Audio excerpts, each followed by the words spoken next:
Now here is a real example of a string report from a good string. The measured value is the dotted line, so the measured value is here. Then using the measured temperature and irradiance, the measured value is mapped to STC conditions. So this can be then compared to the nominal curve. So we have our measured curve here, then is mapped to the STC, which is the solid line here with a similar shape. And then our kind of Morse code line, that's our data sheet IV curve. So we're comparing this to the data sheet. And this is called the nominal curve here. We can take a look here. We see the fill factor. So they did the fill factor for us. It's 82%, which is a good sign, but it's really still important to check that the ISC, the VOC, the VMPs, the IMPs are all close to the datasheet values, which in this case it is. So we can take a look here. We can see that, hey, this point is pretty close to each other. The VOC is pretty close to each other.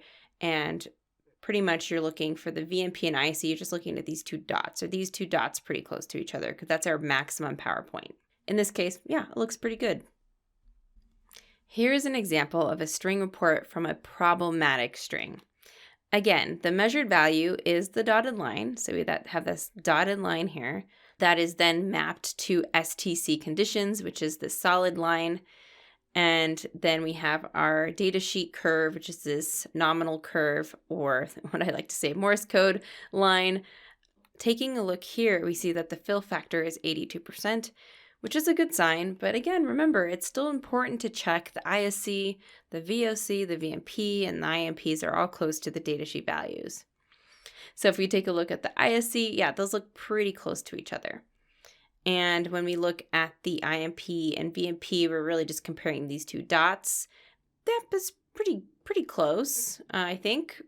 However, when we look at the VOC, there's a little bit of a discrepancy here. So the VOC looks off by about 18.5 volts DC. This could be a result of many factors.